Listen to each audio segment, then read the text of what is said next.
મિત્રો, હું જન આક્રોશ રેલી દરમિયાન નીકળ્યો જ્યારે શિવનગર થરાદથી, ત્યારે શિવનગરની બહેનોએ ફરિયાદ કરી કે આખા શિવનગર વિસ્તારમાં ખુલ્લેઆમ ગાંજો મળે છે, ડ્રગ્સ મળે છે અને દારૂ મળે છે. ત્યારબાદ કેટલાક મિત્રો મને જગ્યાએ લઈને આવ્યા. આ બાજુમાં સ્કૂલ છે. કેમેરામેનને વિનંતી કરું કે તમે જરા સ્કૂલ બતાવો. આ સ્કૂલ છે અને સ્કૂલની બાજુમાં આ મકાનમાં અહીંયા આ બાજુ લાવો કેમેરો. આ તમે અંદર લઈ જાઓ.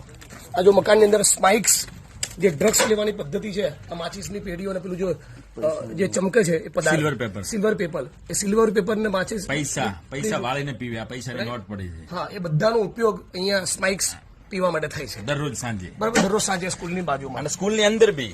બરાબર, સ્કૂલની અંદર પણ આ ગાંધી અને સરદારનું ગુજરાત છે. અને હર્ષ સંઘવી જે ડંફાસો મારે છે, વિડીયો બનાવીને કે મને જાણ કરો દારૂ ક્યાં મળે. આ જુઓ, બિલકુલ આ જો અહીંયા સ્પાઇક્સ ખુલ્લેઆમ, અને બાજુમાં સ્કૂલ છે. સ્કૂલની બાજુ તમે સાઈડમાં જાઓ ભાઈ. સ્કૂલની બાજુમાં બતાવો સ્કૂલ. આ સ્કૂલની બાજુમાં અહીંયા આ ઓરડીની અંદર અહીંયા આ ડ્રગ્સ મળી રહ્યું છે. અહીંયા ડ્રગ્સ લોકો પીવે છે. આ બાથરૂમ છે સ્કૂલનું, એની અંદર બેસીને લે છે. આ બાથરૂમ અહીંયા તમે તો ત્યાં જાઓ. અહીંયા હું કટ કરું છું. હવે બોલજો. હવે અંદર જતા રહો કૂદીને. ચલો સ્કૂલની અંદર. હા, સ્કૂલની બાથરૂમમાં છે. તો આપણે જાણ કરીએ છીએ.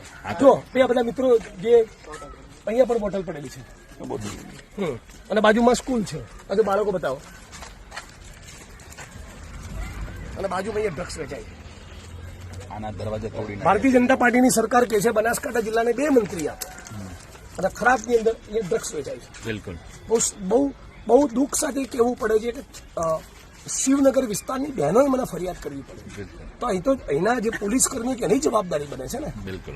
અને શિવનગર વિસ્તારના થરાદના સર્વ સમાજના લોકોને કહું છું કે ડ્રગ્સ અને ગાંજાના વ્યસનમાં તમારા પરિવારના દીકરા ગયા એટલે તમે એમને ભૂલી જજો. એમનું કોઈ ભવિષ્ય નહીં રહે. તો વિડીયોના માધ્યમથી સમગ્ર ગુજરાતના લોકોને અપીલ કરું છું, તમારા તાલુકામાં, તમારા શહેરના મોહલ્લામાં, જે પણ જગ્યાએ તમે ગુજરાતના કોઈ પણ ખૂણે છો, જ્યાં પણ તમને ડ્રગ્સ, ગાંજો, ચરસનું વ્યસન જાણવા મળે, પ્લીઝ એને ગંભીરતાથી લો. ફક્ત પોલીસને એક્સપોઝ કરવા માટે નહીં, આપણી અત્યારની અને આવનારી પેઢીને બચાવવા માટે. એવા ખતરનાક કેમિકલ ડ્રગ્સ આવી ગયા છે કે સળંગ 4 દિવસ 5 દિવસ, કોઈ વાર જીવનમાં પહેલી વખત માણસ લે તો 6થા 7મા દિવસે ડ્રગ્સ ના મળે તો પોતાની માના ગળાની ચેન તોડીને પણ લોકો ડ્રગ્સ ખરીદવા જતા હોય છે. એટલે આપણે ગુજરાતને ઉડતા પંજાબની જેમ ઉડતા ગુજરાત નથી બનાવવાનું. ફરી એકવાર આપ સૌને અપીલ કરું છું, પ્લીઝ ગુજરાતના આપણા બધા જ લોકો સાથે મળીને ડ્રગ્સના દૂષણ સામે લડીએ. અને થરાદ પોલીસને પણ વિનંતી કરું છું કે કોઈ પણ સંજોગોમાં ફરી આવા વિડીયો અમારે બનાવવો ન પડે, એ તમે સુનિશ્ચિત કરો.